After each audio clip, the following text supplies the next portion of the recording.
उन मसल्स के बीच में से वो ट्रैक बनाया है जहाँ पे नॉर्मली वो नहीं था। तो ऐसे पेशेंट्स को स्टार्टिंग में थोड़ा सा जो है एकदम पूरी तरीके से फिजिकली एक्टिव मतलब कि जिम जाने लायक एक्टिव है। पर्सनली जो है 18 ईयर्स से नीचे जो भी पेशेंट्स हैं उनको मैं रिस्पेक्टफुली मना कर देता हूँ। वैसे बात करें प्रैक्टिकली तो उसमें जो है चांसेस वेरी रेयरली रहते हैं। जब आप नई वेजाइना बनाते हो उस पर रेक्टम में इंजरी के चांसेस रहते हैं। इसके 6 महीने साल भर बाद साइकियाट्रिस्ट दोबारा बात करता है पेशेंट से कि आपकी बॉडी में देखो ये सारे चेंजेस आए हैं, तो क्या आप इनको एक्सेप्ट करते हो? क्योंकि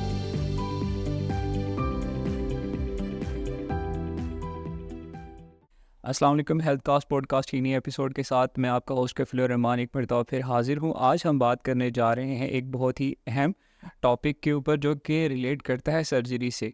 और सर्जरी में आज हम बात करने जा रहे हैं उस टाइप की सर्जरी के बारे में जो कि रिलेट करता है ट्रांसजेंडर सर्जरीज, यानी कि मेल से फीमेल और फीमेल टू मेल सर्जरी। और इस पर बात करने के लिए हमारे साथ एक स्पीकर आज मौजूद हैं। डॉक्टर साहब से इनका इंट्रोडक्शन जानते हैं। हेलो डॉक्टर साहब। hello, my name is Dr. Amit Bansal. I'm a practicing urologist in New Delhi, India. My field of expertise is reconstructive urology. इसके लिए मैंने ट्रेनिंग चंडीगढ़ में पीजीआई इंस्टीट्यूट से लिया है। उसके बाद I went abroad, I got trend in Europe, Serbia. वहाँ पे डॉक्टर मीरोस्लाव है। तो ट्रांसजेंडर सर्जरी के लिए मेरे लिए तो वो गॉड है, मेरे गुरु है। एंड उसी स्किल को रिफाइन करने के लिए I recently went to US also. तो वहाँ पे सबसे बड़ा सेंटर माउंट साइनी है न्यूयॉर्क में। So given that background I think we should proceed. Okay Amit, पहले तो ये बताएं डॉक्टर अमित कि ये सर्जरी जिसकी हम आज बात करने जा रहे हैं, ये सर्जरी है क्या? ट्रांसजेंडर सर्जरी जिसको हम कहते हैं, जिससे मेल टू फीमेल जो आपकी ट्रांजिशन होती है, इसके बारे में थोड़ा सा बता दें। देखिए, टर्म है जेंडर डिस्फोरिया।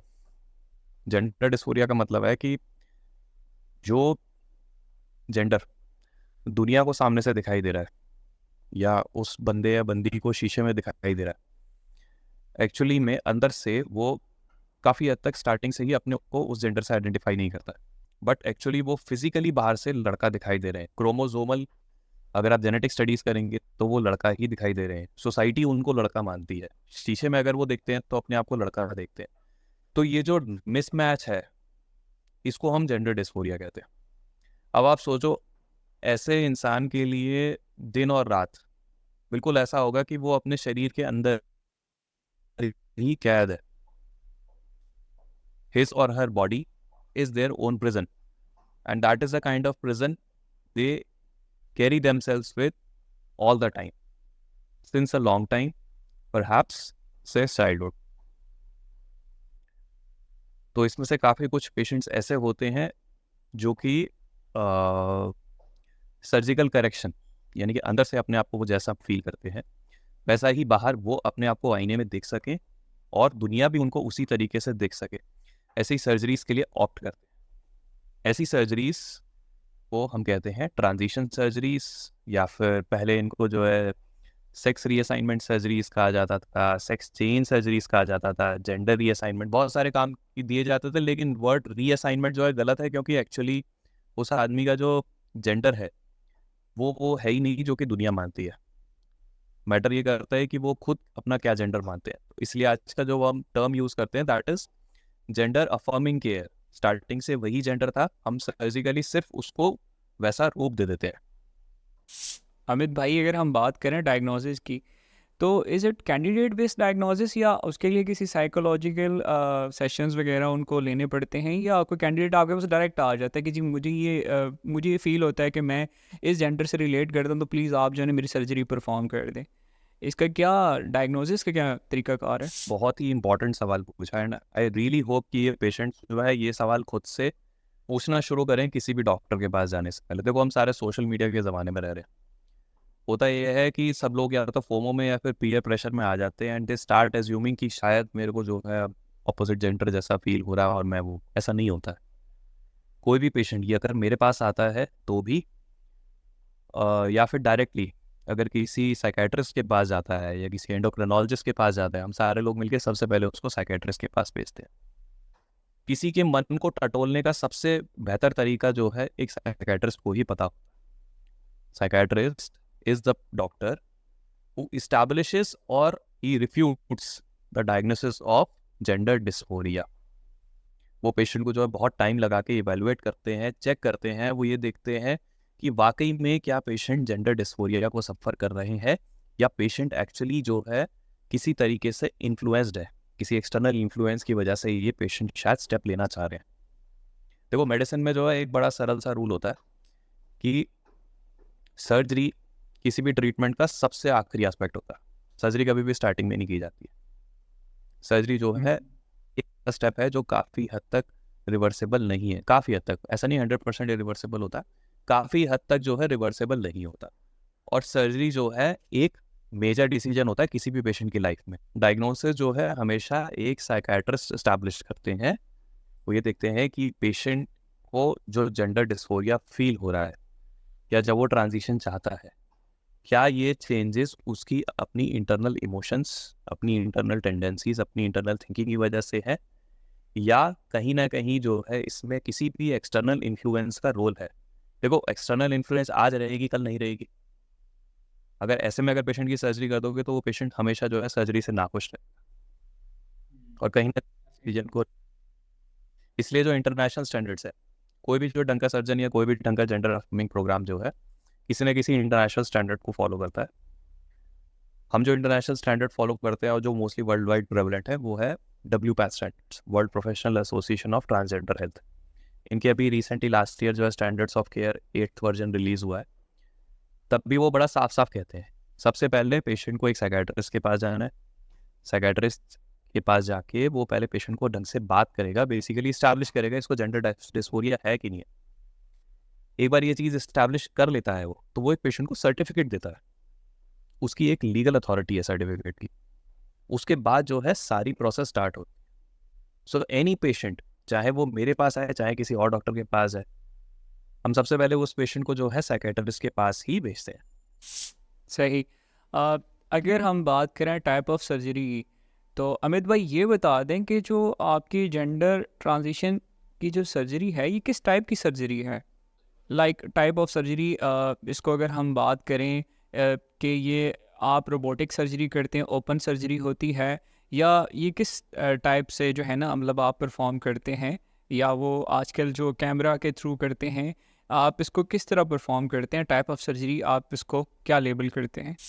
देखो इसको समझने का बड़ा आसान तरीका है। मैं जो है रिकंस्ट्रक्टिव यूरोलॉजिस्ट हूँ, तो मैं सिर्फ बॉटम सर्जरी के बारे में बात करूँगा। टॉप सर्जरी और जो गायनेकोलॉजिकल सर्जरीज होती हैं उनको करने के लिए मेरे से कहीं बेहतर डॉक्टर बैठे हुए हैं।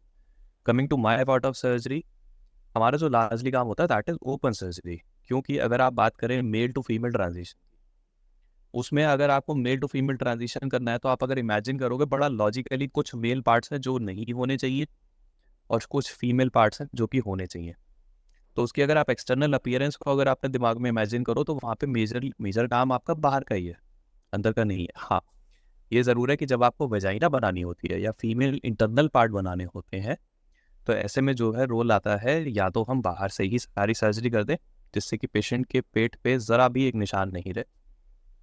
लेकिन अगर किसी पेशेंट की लेंथ इनसफिशिएंट है या बाहर का जो टिश्यू है यानी पीनिस के स्किन, स्क्रोटम की स्किन अगर इनसफिशिएंट है या पहले इस टाइप की सर्जरी उनकी फेल हुई है, तो ऐसे केसेस में हमें बॉडी के अंदर के टिश्यूज यूज़ करने पड़ते हैं, पेट के अंदर। तो वो या तो पेरिटोनियम लाइनिंग होती है, लाइनिंग कुछ वैसी है जैसे आपके गालों के अंदर की मसूड़ों की लाइनिंग होती है ना, काफ़ी हद तक पेरिटोनियम वही है, वो हो गया। या फिर जो आपकी लार्ज इंटेस्टाइन होती है, सिग्मॉइड होती है, उसका एक पीस लिख करके बनाते हैं। तो जब भी आपको टिश्यू बॉडी के अंदर से यूज़ करना पड़ रहा है, पेट के अंदर से यूज़ करना पड़ रहा है, तब जो है हमें पेट में जो छोटे छोटे सुराख करने पड़ते हैं। इसको हम कीहोल सर्जरी, लेप्रोस्कोपिक सर्जरी या रोबोटिक सर्जरी आप कह सकते हो।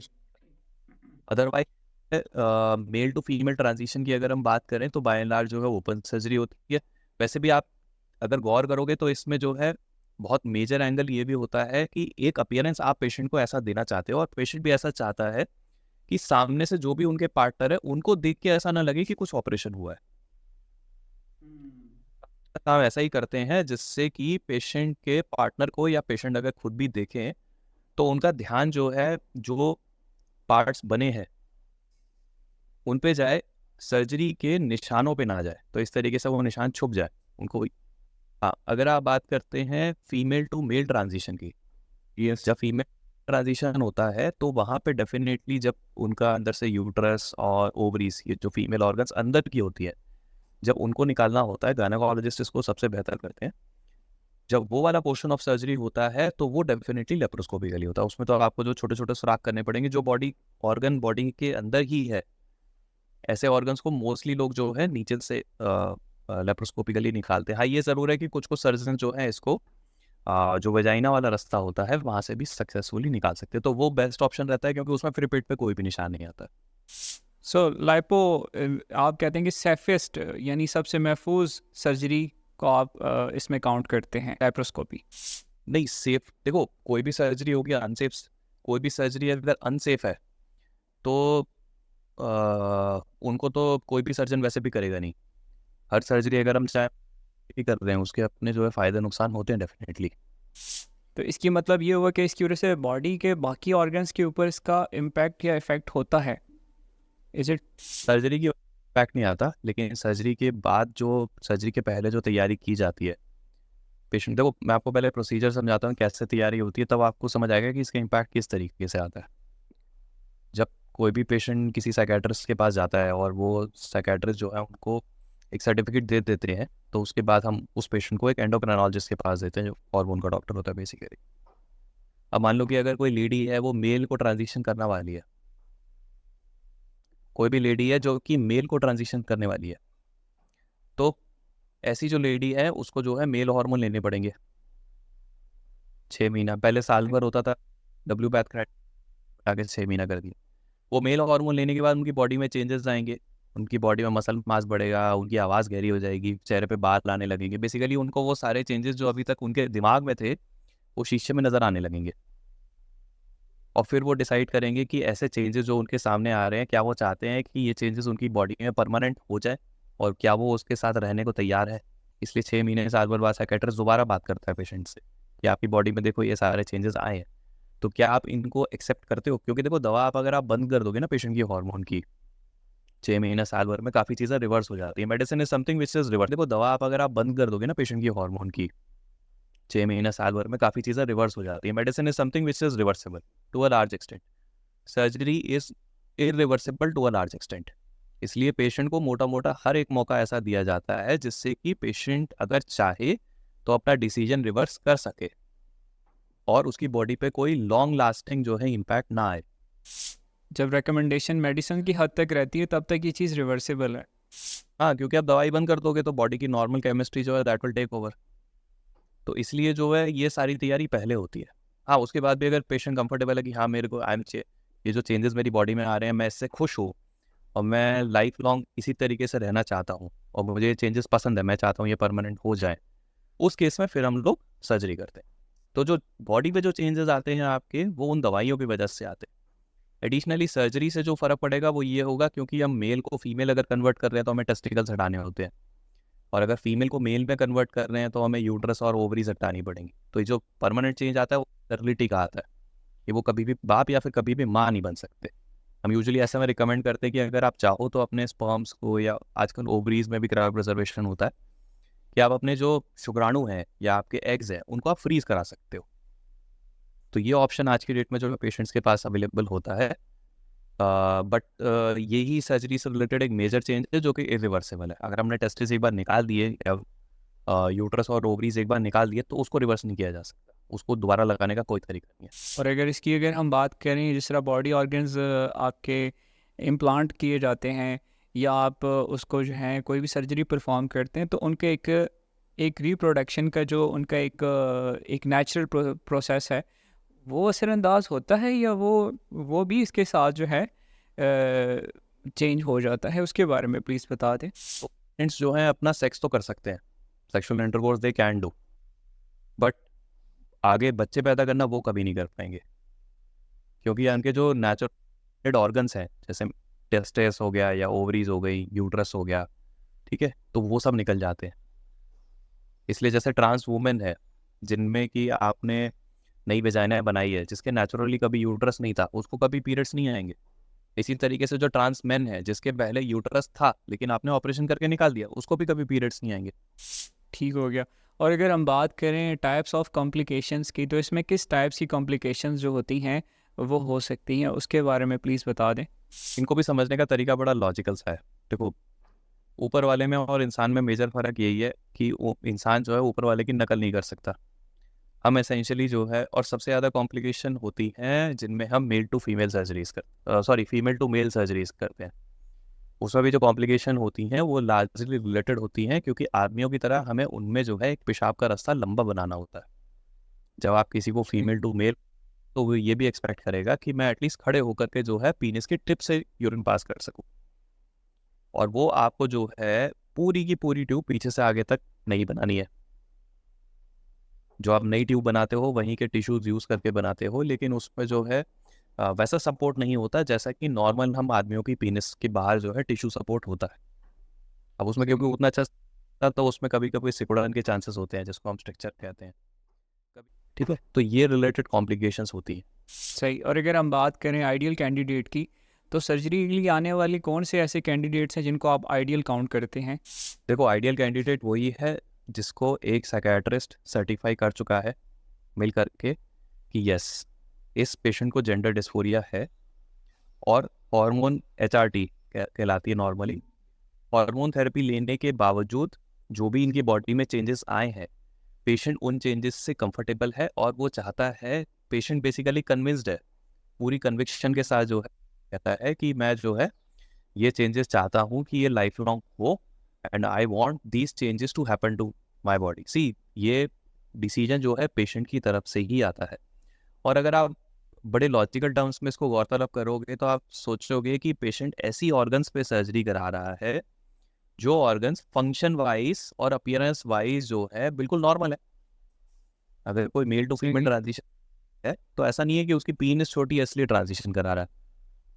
काफी fact जो है ऐसे पेशेंट्स की जो है पीनिस की लेंथ अच्छी होती है, बाकी सही। पूरी अपीयरेंस होती है। अगर वो बिल्कुल अपने नॉर्मल बॉडी पार्ट्स के ऊपर इतने मेजर चेंजेस करा रहे हैं, इसी तो पेशेंट का जो है कन्विंस होना बहुत ज़रूरी है। और पेशेंट पूरी तरीके से कर है कि नहीं, ये जानने के लिए जो है एक साइकेट्रिस्ट होता है जो कि पेशेंट का मन टटोलता है और ये बताता है कि patient yes he is now ready. तो जो भी पेशेंट रेडी है और जो भी पेशेंट सर्टिफाइड है, ऐसा पेशेंट जो है आइडियल कैंडिडेट। किस टाइप की सर्जरी जो है पेशेंट के अंदर होगी, ये डिपेंड करता है कि पेशेंट की क्या क्या रिक्वायरमेंट है।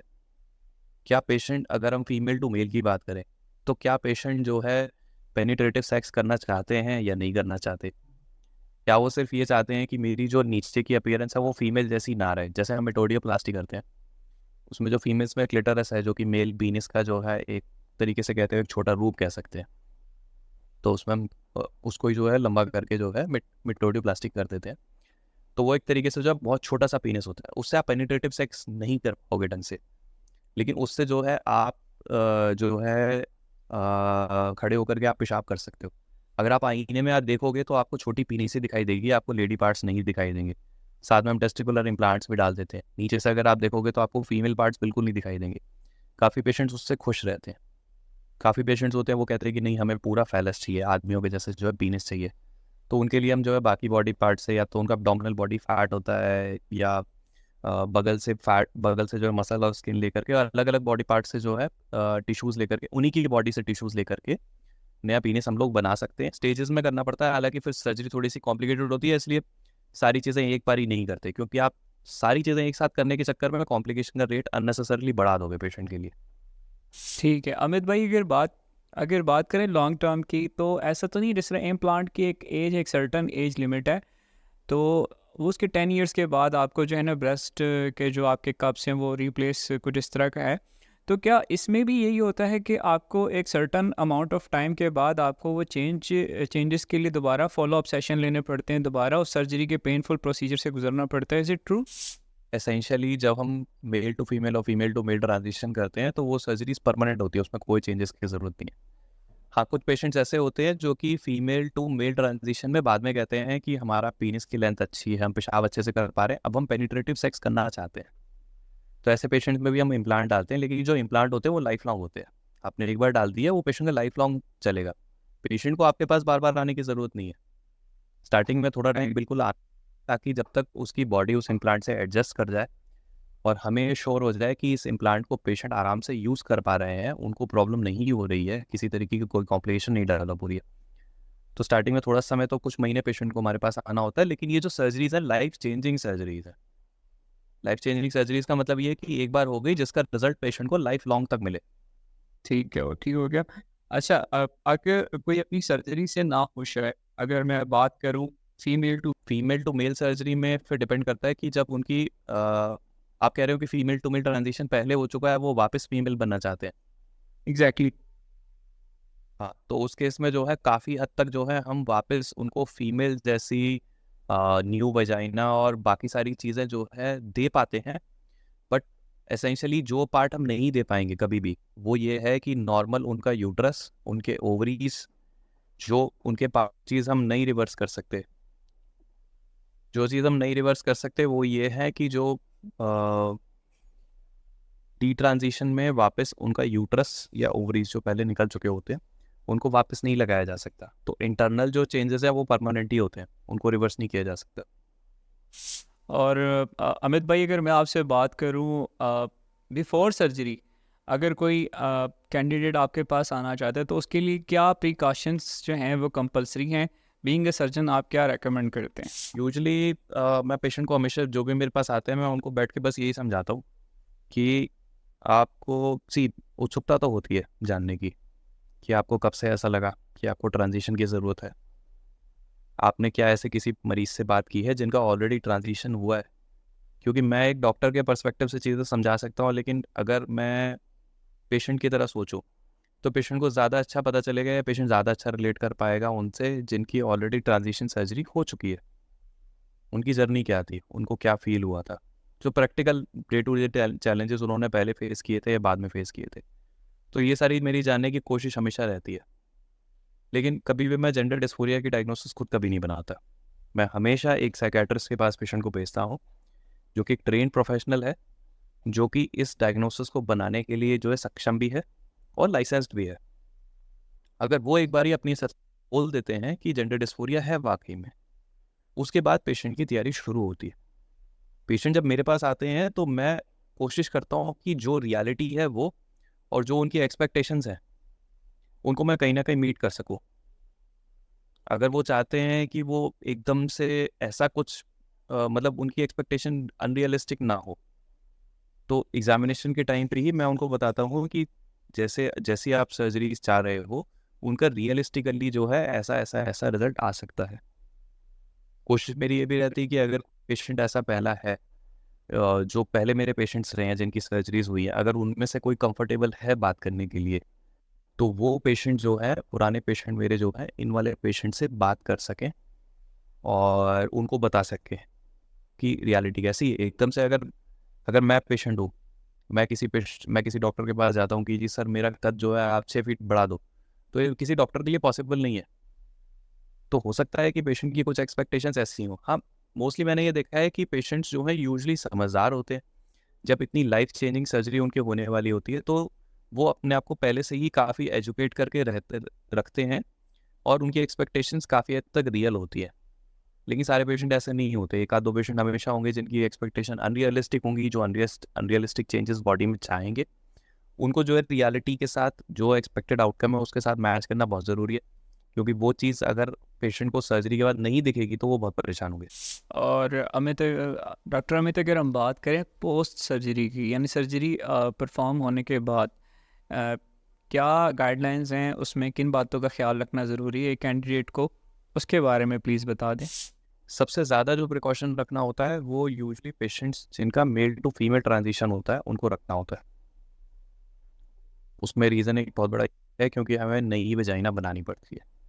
हमने वजाइना ऐसी जगह पे बनाई है, मेल टू फीमेल की बात कर रहा हूँ, हमने वजाइना ऐसी जगह पे बनाई है जहाँ पे ओरिजिनली जो उनकी बॉडी थी उसमें कभी ऐसा स्पेस था ही नहीं।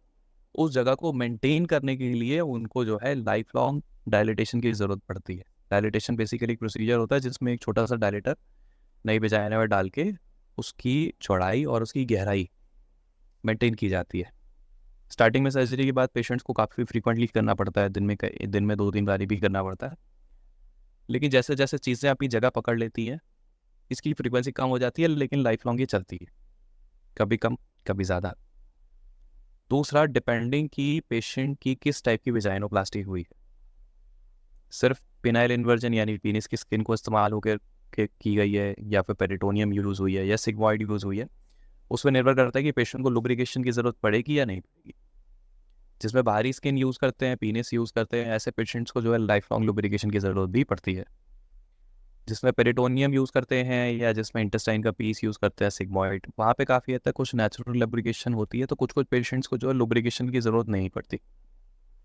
तो इस तरीके से है। बात करें अगर फीमेल टू मेल ट्रांजिशन में जो है मेजरली जो है पेशेंट को अगर बड़े सिंपल टर्म्स में समझाओ तो उनको जो है अननेसेसरी ट्रॉमा और अननेसेसरी आइस पैक्स, ये दो चीज़ें हमें अवॉइड करने को एडवाइस करते हैं, क्योंकि वहाँ की लोकल ब्लड सप्लाई के बेसिस पे ही जो है नई पीनिस बनाई जाती है। हम नहीं चाहते कि किसी भी तरीके की चोट लग के या किसी भी तरीके का पेशेंट वहाँ पे कोई आइस पैक या कुछ इस्तेमाल करे जिससे वो ब्लड वेसल सिकुड़े और जो नई पीनिस हमने बनाई है उसका किसी भी तरीके से लॉस हो। तो मोटा मोटा जो है पेशेंट्स को इन्हीं चीज़ का आगे ध्यान देना होता है। सही। और अमित भाई, अगर हम बात करें once a transgender surgery performed, तो आप क्या समझते हैं कि इसकी रिकवरी कितना टाइम लेती है? बाकी सर्जरीज की तरह ही ये सर्जरी है या इसका थोड़ा सा अलग है? नहीं, इसकी रिकवरी अलग होती है। अगर मेल टू फीमेल सर्जरीज की बात करें, क्योंकि हमने बिल्कुल बॉडी के सेंटर में एक नया ट्रैक बनाया है और उन मसल्स के बीच में से वो ट्रैक बनाया है जहाँ पे नॉर्मली वो नहीं था, वैसे पेशेंट्स को स्टार्टिंग में थोड़ा सा जो है उन मसल्स के बीच में से वो ट्रैक बनाया है जहाँ पे नॉर्मली वो नहीं था, वैसे पेशेंट्स को स्टार्टिंग में थोड़ा सा जो है एकदम पूरी तरीके से फिजिकली एक्टिव मतलब कि जिम जाने लायक एक्टिव, उतना हाई लेवल की फिजिकल एक्टिविटी आने में जो है थोड़ा सा समय लगता है। पेशेंट्स को जो है यूजली उतना हाई लेवल की फिजिकल एक्टिविटी आने में जो है थोड़ा सा समय लगता है। पेशेंट्स को जो है यूजली के बाद तीसरे दिन जो है बोल देते हैं चलने फिरने के लिए, और उसके बाद पेशेंट जो है अपना जो डेली सेल्फ केयर का जो काम है, सिर्फ जैसे नहाना धोना, खाना पीना, वॉशरूम जाना और सैर करना, इतना तो पेशेंट कर सकते हैं। ऑफिस के काम की बात करें तो थोड़ा सा उसमें रिकवरी में ज़्यादा टाइम लगता है, तो मैं यूजली पेशेंट को कहता हूँ कि आप अपने से डिसाइड कर लो। मेरे पर्सनल एक्सपीरियंस ये कहता है कि पेशेंट को जो है कंफर्टेबली चेयर पे बैठ के जो है काम करने में जो है समय लग जाता है, 3 से 4 हफ्ते बड़े आराम से लग जाते हैं। हाँ, अगर आप बात करें सेक्शुअल इंटरकोर्स की, तो वो पेशेंट्स को 4 से 6 महीने से पहले हम लोग मना करते हैं कि अभी मत करना, at least 4 to 6 months you have to wait, जो मेल टू फीमेल पेशेंट्स होते हैं। यहीं अगर हम बात करते हैं फीमेल टू मेल पेशेंट्स की, उनकी रिकवरी बहुत फास्ट होती है, क्योंकि उसमें जो भी हमने बनाया है वो बॉडी के बाहर बनाया है, बॉडी के अंदर नहीं बनाया। तो ऐसे patients they get back to work sooner as compare to patients who have undergone transition from male to female. Amit भाई, कोई ऐसी वाकया जो आप एक्सप्लेन करना चाहें या आप बताना चाहें, शेयर करना चाहें, जो कि आप समझते हैं कि एक ट्रांसजेंडर सर्जरी आपने परफॉर्म की और एक मेमोरेबल जर्नी आपकी रही हो, उस हवाले से अगर आप कुछ शेयर करना चाहें? हाँ, हर हम तो वैसे जैसे सर्जन और सारे डॉक्टर जो है हर पेशेंट के साथ कुछ ना कुछ नया सीखते हैं। आपने गौरतलब किया होगा कि मैं आइस पैक को लेकर के बहुत ज़्यादा जो है प्रिकॉशंस बता रहा था कि नहीं करना है। उसका एक रीज़न है। रिसेंटली एक पेशेंट रहे थे काफ़ी टाइम पहले, और मेरे पेशेंट नहीं थे, जो मेरे गुरुजी हैं उनके पेशेंट थे, और बहुत लंबे समय पहले उन्होंने ऑपरेट किए थे। वो पेशेंट काफ़ी अच्छे इंसान थे। तो उन पेशेंट को जो है कुछ तो जो है शायद राइट हिप जॉइंट में या कहीं पे कुछ पेन वगैरह शुरू हुआ था, और उन्होंने कहीं से पढ़ के जो है उस पर हॉट पैक वो आइस पैक रखना शुरू कर दिया था कि कहीं चोट लगी है, यहाँ दर्द हो रहा होगा तो यहाँ पे ठंडा बर्फ़ का पैक रख लेते हैं और इससे जो है दर्द कम हो जाएगा। डाउन साइड उसका ये था, उस दोनों तरफ पैक रखने की वजह से जो नई पीनिस बनाई गई थी उसकी ब्लड वेसल जो है काफ़ी हद तक स्पाज्म में चली गई थी, श्रिंक हो गई थी, जिसकी वजह से ये रिपीटेड आइस पैक रखने की वजह से वेसल स्पाज्म हुआ और धीरे धीरे उनका फैलस ही खत्म हो गया, पीनिस ही खत्म हो गई। तो नई पीनिस, तो हमें बैठ के फिर पॉज के साथ लग करके जो है हमें उसको दोबारा से रिकन्स्ट्रक्ट करना पड़ा था। तो मुझे उस समय समझ आया कि काफ़ी सारी चीज़ें हैं जो कि बड़ी रूटीन यूज़ में है, लेकिन उसकी भी कितनी फार रीचिंग इम्प्लीकेशन जो है पेशेंट के लिए हो सकती है। मतलब आप अगर आपको कोई चोट लगी है, घुटने में दर्द हुआ है या कुछ भी हो रहा है, आप उस पर अगर आइस पैक रख रहे हो तो आप नहीं सोचते हो कि उससे कोई भी दिक्कत होगी, आप तो इसीलिए रख रहे हो कि भी फायदा होगा। ठीक है, और उसके लिए आमतौर पर आपको डॉक्टर की सलाह किसी चीज़ की ज़रूरत नहीं होती, उन्होंने भी वैसे ही किया था, बट उससे जो है बिल्कुल ही अनएक्सपेक्टेड रिजल्ट्स आए। तो ये एक बड़ा सरप्राइजिंग चीज़ थी मेरे लिए। सारी चीज़ें होती हैं वो टाइम टू टाइम सीखने को मिलती रहती हैं। अब ये बड़ा हमारा सरप्राइजिंग सा था कि ये छोटे आइस पैक्स है। इनफैक्ट ऐसा नहीं है कि किसी ने भी जो है बहुत ज़्यादा एक्सटेंसिवली किसी ने रिसर्च करी है इस पे किया है, बट ये था कि वो रिपीटेड पैक की वजह से जो है कहीं ना कहीं ब्लड वेसल सप्लाई कॉम्प्रोमाइज़ हुई थी नई वाली पीन इसकी, और धीरे धीरे करके वो श्रिंक हो गई। फिर हमें उसको दोबारा से बनाना पड़ा था। तो उस दिन एहसास हुआ था कि कॉमन डे टू डे चीज़ें हैं वो भी जो है आपकी सर्जरी के रिजल्ट को जो है कितने लंबे समय बाद भी इम्पैक्ट। अमित भाई, ये बताएं कि इसका सक्सेसफुल रेशियो या रेट के बारे में अगर बात कर लें, कि अगर आप वन सर्जरी परफॉर्म करते हैं तो इसके चांसेस, इसके करेक्शन के, इसके 100% इसमें मतलब इसकी एक्यूरेसी की अगर बात करें, इसकी करेक्शन की अगर बात करें, और इसकी चांसेस ऑफ कहें कि परफेक्ट सर्जरी परफॉर्म होने के, वो उसके बारे में अगर बात करें, इसके रेट के बारे में, तो आप क्या इसको सर्जरी में आप क्या कहते हैं कि इसमें सम हाउ चांसेस होते हैं कि सर्जरी जो है वो आपकी किसी हद तक जो है वो आपके डॉक्टर के कहते हैं ना कि मेरे बस से बाहर हो गई है बात, हम एक टर्म यूज़ करते हैं, डॉक्टर कहते हैं कि हमारे बस से बाहर हो गई है बात। तो ऐसा कुछ तो नहीं कि एक दफ़ा कोई सर्जरी परफॉर्म करे और वो बीच में ही उनको कुछ ऐसे रिमार्क्स सुनने को मिले कि सर्जरी आपकी जो है उसमें कॉम्प्लिकेशंस आ गई हैं। तो इसमें आप ये बता दें कि इसमें चांसेस क्या रहते हैं? सर्जरी कोई भी आप सर्जिकल प्रोसीजर किसी भी बॉडी पे करते हो उसका सक्सेस रेट कभी भी 100% नहीं होता। 100% इसलिए नहीं होता क्योंकि जो इस दुनिया में है और जो ऊपर बैठा है उसमें फ़र्क है। उसके जैसा जो इंजीनियर है वो आज तक दुनिया में कभी नहीं हुआ, और आप वैसा काम करने की कोशिश कर रहे हो जो कि आप उसकी नकल करने की कोशिश कर रहे हो। तो कुछ पेशेंट्स हमेशा रहेंगे जिनमें कि जो है वो रिजल्ट नहीं मिल पाएगा जो ऊपर वाला दे सकता था। रही एक पहली बात। दूसरा, जो भी आप सर्जरी करते हो उसका रिजल्ट मैं अपनी तरफ से जो है 100% तभी मानता हूँ जब पेशेंट देख करके उसको बोलता है कि हाँ जी I am happy with the result. वो सर्जरी ऐसी है जिसका 100% सक्सेस है। कोई भी पेशेंट ऐसा है जो कि सर्जरी से पूरी तरीके से खुश नहीं है या चाहता है कि एडिशनल चेंजेस और हो, तो वो सर्जरी पूरी हुई ही नहीं है अभी तक। उसको हो सकता है कि थोड़े टाइम में रीटच की ज़रूरत पड़े। ये रीटच वगैरह की ज़रूरत यूजुअली हम जब मेल टू फीमेल ट्रांजिशन करते हैं उसमें कभी कभी ज़रूरत पड़ती है, बहुत रेयरली होता है, बट ये कुछ कुछ पेशेंट्स होते हैं उनको थोड़ा सा रीटचिंग की ज़रूरत पड़ती है, या उनके जो सेक्सुअल पार्टनर्स हैं उनकी कुछ प्रेफरेंस होती है कि ये चीज़ और बेहतर दिख सकती है। तो एसेंशियली जब मैं सर्जरी को सक्सेस मोटा मोटा अगर आप बोलोगे तो मैं तभी मानता हूँ जब पेशेंट को मेरी आगे ज़रूरत ही नहीं है। फिर सिंपल टर्म्स में वैसे बात करें प्रैक्टिकली, तो उसमें जो है चांसेस वेरी रेयरली रहते हैं जब आप नई वेजाइना बनाते हो उसमें रेक्टम में इंजरी के। वैसे बात करें प्रैक्टिकली, तो उसमें जो है चांसेस वेरी रेयरली रहते हैं जब आप नई वेजाइना बनाते हो उसमें रेक्टम में इंजरी के चांसेस रहते हैं, तो वहाँ पे हमें थोड़ा सा केयरफुल रहना होता है। लेकिन ऐसा नहीं है कि किसी भी स्टेज पे जो हम लोग सर्जरी अबैंडन कर देते हैं, तो वहाँ पे हमें थोड़ा सा केयरफुल रहना होता है। लेकिन ऐसा नहीं है कि किसी भी स्टेज पे जो हम लोग सर्जरी अबैंडन कर देते हैं। बस ये होता है कि सर्जरी में कुछ स्टेप्स ऐड हो जाते हैं, कुछ चीज़ें होती हैं। अब देखो इतने सालों से ये प्रोसीजर्स हो रहे हैं, तो जितनी पॉसिबल कॉम्प्लिकेशंस हो सकती हैं वो सारे डॉक्टर्स को पता है। हाँ, ये ज़रूर है कि कोई भी डॉक्टर ये नहीं चाहता कि उनमें से एक भी कॉम्प्लिकेशन हमारी सर्जरी में हो। इतने साल के एक्सपीरियंस जो है ये आपको देखो, नॉलेज और एक्सपीरियंस जो है आपको, नॉलेज सिर्फ आपको ये बता दी है कि चीज़ क्या होती है, एक्सपीरियंस आपको ये सिखाता है कि अगर कोई भी सिचुएशन अचानक से बदल जाए तो आपको कोर्स करेक्टिव मेजर्स कैसे लेने, ट्रबल शूटिंग कैसे करनी है। तो कोई भी प्रोसीजर हम अबैंडन नहीं करते हैं, बट उसमें यह है कि हाँ एडिशनल स्टेप्स इन्वॉल्व हो जाते हैं, और वो टाइम टू टाइम जो हम पेशेंट के जो अटेंडेंट्स होते हैं जो उनके साथ आए होते हैं उनको हमेशा लूप में रखते हैं, सबको साथ लेकर के चलते हैं। कभी भी ऐसा नहीं रहता कि अपने हम खुद बैठ के जो है वहाँ पे ऊपर वाला जो बन के बैठ जाए कि नहीं अब तो आज हम ही हैं यहाँ पे गॉड, ऐसा कभी नहीं करते। सही। अमित भाई, एक दो मिथ्स हम यहाँ पे आपसे जो है ना वो पूछेंगे कि इस मिथ्स के बारे में बता दें, जस्ट मिथ हैं या ये रियलिस्टिक हैं।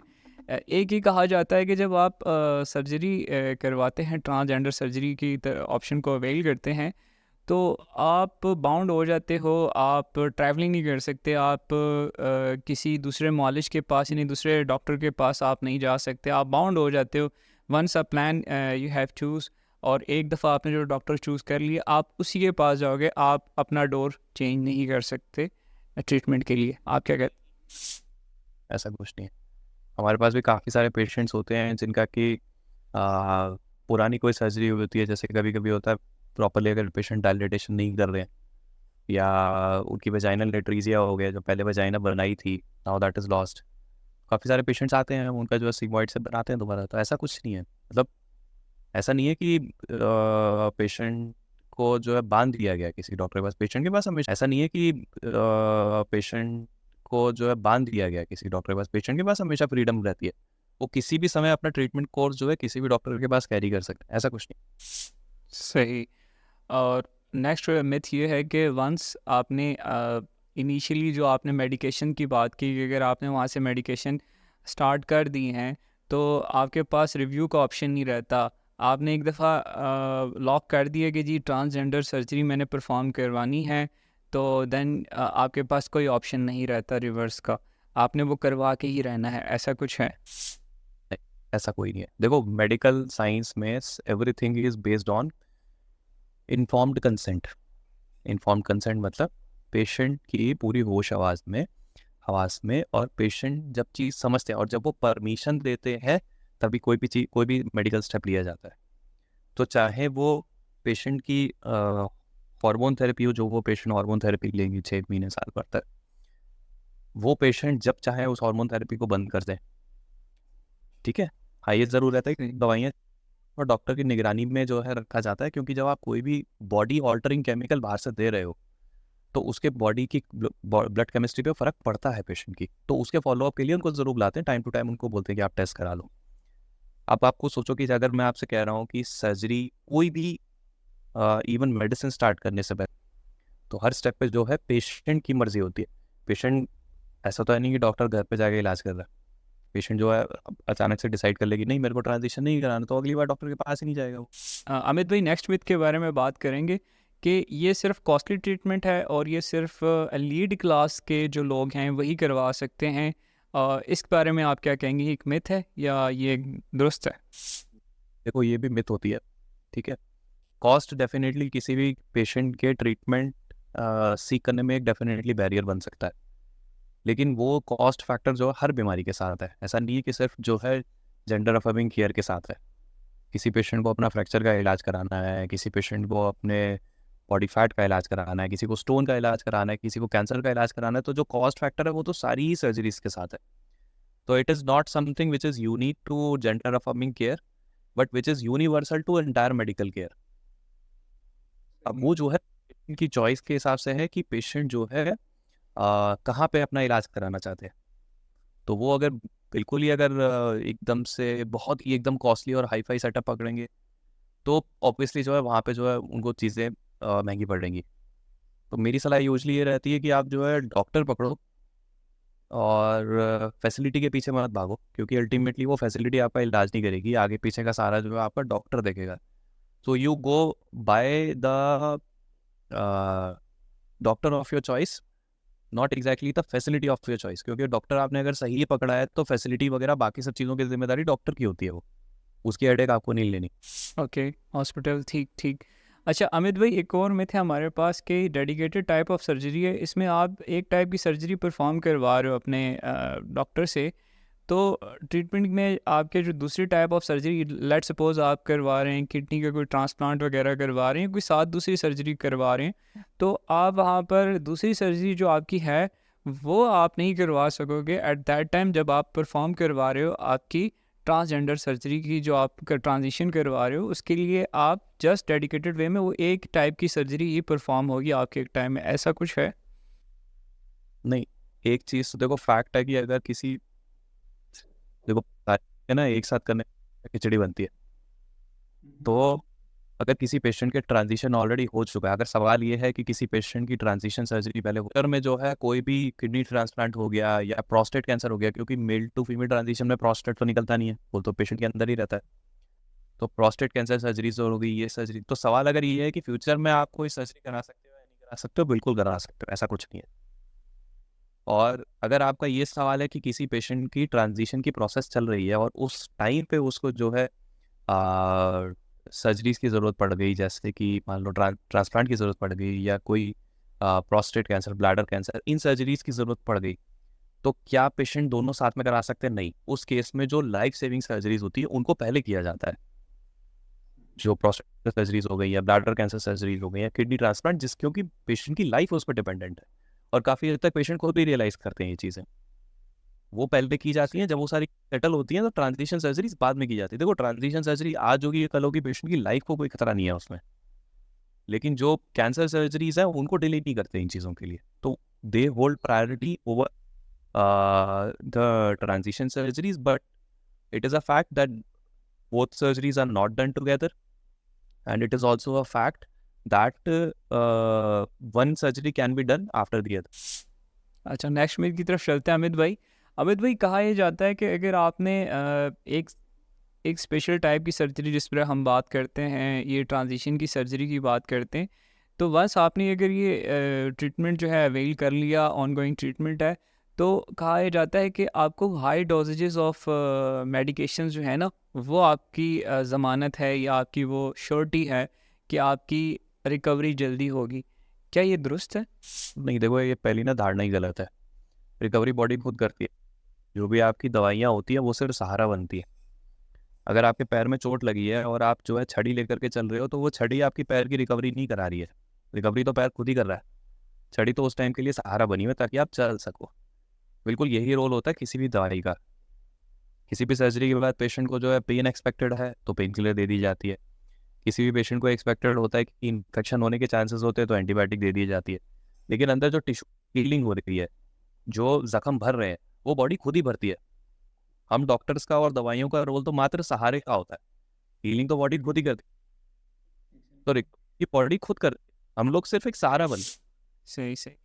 अमित भाई, सही सही अमित भाई, नेक्स्ट मिथ ये है कि अगर आप इस टाइप की सर्जरी करवा रहे हैं जिसके बारे में हम बात कर रहे हैं, ट्रांजिशन या ट्रांसजेंडर सर्जरी, कहा यह जाता है कि आपकी अर्ली एज के ऊपर अगर ये करवा लिया जाए तो वो ज़्यादा बेहतर रहता है। आपके जो अडल्ट्स होते हैं, इसमें इसको अमूमन इसको जो है वो मना किया जाता है। इस बारे में आप क्या कहते हैं? हाँ, ये आपने बड़ा इंटरेस्टिंग क्वेश्चन पूछा क्योंकि ये एरिया थोड़ा सा कॉन्ट्रोवर्शियल है। काफ़ी सारे जो रिसर्चर्स हैं वो ये कहते हैं कि प्यूबर्टी के टाइम पे अगर ये सर्जरी होती है, तो अगर आपने मान लो प्यूबर्टी ब्लॉकर्स या कुछ इस तरीके से दिए हैं, तो जैसे बच्चा बड़ा हो रहा है, किशोर अवस्था में आ रहा है, क्योंकि उससे पहले तक जो है बॉडी स्ट्रक्चर जो है मेल फीमेल का लगभग बराबर सा होता है। जैसे प्यूबर्टी या किशोर अवस्था पकड़ता है इंसान, ऐसे में जो है लड़का और ज़्यादा लड़के जैसा लगने लगता है और लड़कियों की बॉडी शेप भी उस हिसाब से चेंज होने लगती है। तो जिनको ट्रांजिशन करना है, जिनको पहले से पता है, ऐसे पेशेंट्स को अगर आप पुबर्टी के टाइम पे या उससे पहले अगर ट्रांजिशन प्रोसेस में डालते हैं तो कॉस्मेटिकली अपील आ सकते हैं, ऐसा जो है कुछ रिसर्चर्स मानते हैं। बट लोग यूनिवर्सली इस पे एग्री नहीं करते। मैं भी काफ़ी हद तक एग्री नहीं करता हूँ, क्योंकि उसका बड़ा सरल सा मेरा रीज़न ये है कि अ, उसने अभी दुनिया नहीं देखी है, अभी उसने बड़ा हो, अभी जैसे जैसे वो बड़ा होता है दुनिया में आता है, वो जो है, मतलब आप ये लॉजिकली सोचो ना, 18 साल से कम का आदमी वोट नहीं दे सकता। 18 साल से ऊपर ही जो है वो डिसाइड करेगा कि जो है मेरा पब्लिक रिप्रेजेंटेटिव या मेरा जो मंत्री है या जो मेरा गवर्नमेंट रिप्रेजेंटेटिव है वो कौन होना चाहिए। इतनी तक समझ उसको जो है बाद में आएगी। तो आप सोच रहे हो सिंपल वोटिंग प्रोसेस के लिए तो आपने 18 ईयर्स की एज लिमिट लगा दी, लेकिन अपनी बॉडी में जो मेजर चेंजेस कराने हैं उसको जो है डिसीजन आप पहले ही लिए दे रहे हो और उसके बिहाफ पे कोई और ले रहा है। आपको कुछ नहीं पता कि वो 18 साल का होने के बाद फिर बोले कि यार मैं तो ऐसे ट्रांजिशन चाहता ही नहीं था, मेरे माँ बाप ने ऐसा क्यों करवा दिया। तो इस ये जो एरिया कंट्रोवर्शियल है। मैं पर्सनली जो है 18 ईयर्स से नीचे जो भी पेशेंट्स हैं उनको मैं रिस्पेक्टफुली मना कर देता हूँ कि आई डोंट डू। पर्सनली जो है 18 ईयर्स से नीचे जो भी पेशेंट्स हैं उनको मैं रिस्पेक्टफुली मना कर देता हूँ कि I don't do patients who are still minor. They have to be major, they have to be in the capacity to take decisions by themselves, and a psychiatrist should be able to certify that. 18 years से नीचे it is not policy to do any kind of this kind of surgery in any patient.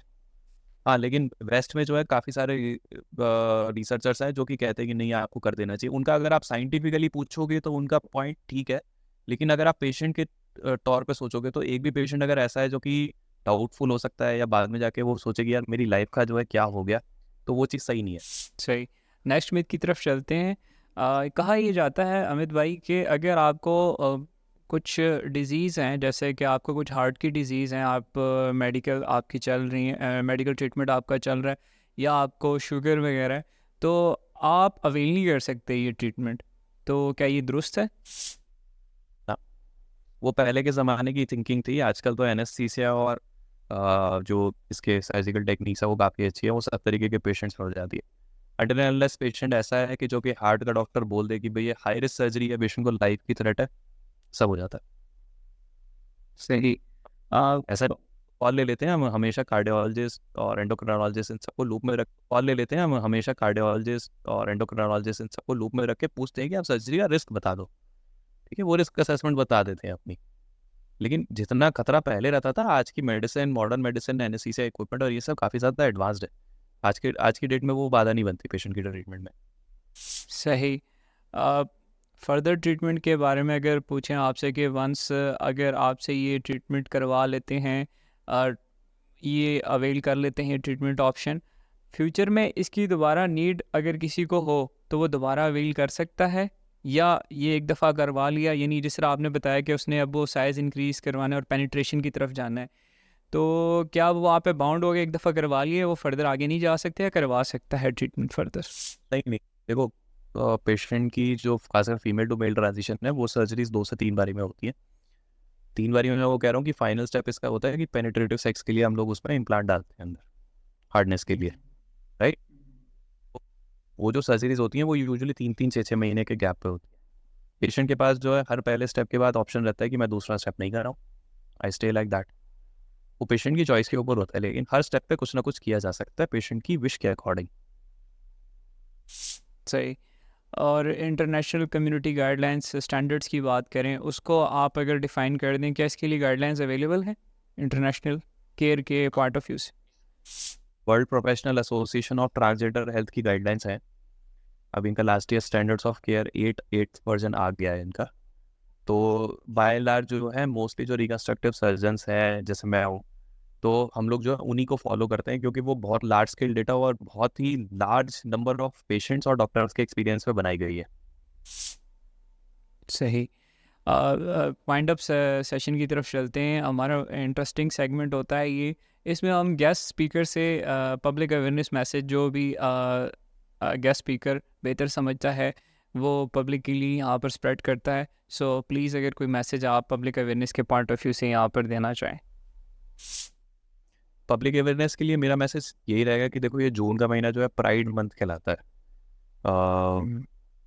तो उसमें अगर कोई एक awareness message लेना तो आप ये ले सकते हो कि देखो, ट्रांस मैन हो गया या ट्रांस वुमेन हो गई, ठीक है, अल्टीमेटली आपकी और हमारी तरह ही वो भी जो है सांस लेते जो है लोग ही है। और हमेशा कहते हैं कि beauty is on the inside. तो आदमी या औरत की जो है अंदरूनी खूबसूरती को देख करके चलो, बाहर तो अपीयरेंस जो है आपके बनाने वाले ने तो जो है एक हाथ की 5 उंगलियां भी एक जैसी नहीं बनाई, तो 2 लोग जो है एक जैसे कैसे बना सकते। तो ऐसे में जो है किसी से भी जो है आपका एटीट्यूड जो होना चाहिए वो एक्सेप्टेंस वाला होना चाहिए, बजाय इसके कि आप किसी से भी जो है किसी भी हीन भावना से या कैसे देखो, क्योंकि सामने वाला भी जो है वो भी आप ही की तरह इंसान है, उसके भी आपकी तरह इमोशंस है, और इनफैक्ट कहीं ना कहीं वो अंदर जो है आपसे कहीं ज़्यादा सफ़र कर रहा है। तो आप उसकी जगह पर नहीं हो, इसलिए आप जो है उसके इमोशंस नहीं समझ पाते हो। इट इज़ हाई टाइम कि हम लोग जो हैं, स्पेशली जो ट्रांस कम्युनिटी के लोग होते हैं, उनको जो है पहचाने और अ, अपनी कैपेसिटी में जो है एटलीस्ट उनके लिए सपोर्टिव एटीट्यूड रख सकें, बजाय इसके कि जो है उनसे दूर भागे। एक टाइम पे जब अंग्रेज हमारे देश में थे तो वो काफ़ी हद तक जो इंडियंस को बिल्कुल ऐसे ही ट्रीट करते थे जैसे जो है मैक्सिमम जनता ट्रांस लोगों को ट्रीट करती है, जो कि गलत है। अगर ये चीज़ आप समझ जाओगे तो वो काफ़ी हद तक एक आपका सपोर्ट होगा। आपसे वो लोग जो है, मैं या फिर जो ट्रांस कम्युनिटी के लोग हैं, मेरे पेशेंट्स हैं, वो आपसे किसी भी तरीके की फाइनेंशियल या मॉनेटरी हेल्प नहीं मांग रहे। हम सिर्फ ये चाह रहे हैं कि जो भी हमारे पेशेंट्स होते हैं ट्रांस कम्युनिटी के, जनरल पब्लिक जो है उनको जो है एक्सेप्ट करे, बजाय इसके कि जो है उनके लिए चीज़ें और मुश्किल कर दे। क्योंकि वो एक्सेप्टेंस अगर आएगी तो काफ़ी हद तक हो सकता है कि पेशेंट्स को जो है सर्जरीज की भी ज़रूरत ना पड़े, अगर वो अपने आप को उसी बॉडी में कंफर्टेबल फील करना शुरू कर दे जो ऊपर वाले ने दी है। तो हो सकता है कि वो सर्जरी के लिए भी ऑप्ट ना करे। इतनी मेजर सर्जरी जिसका इतना फाइनेंशियल बर्डन है, इतना मेंटल ट्रॉमा होता है, सब होता है।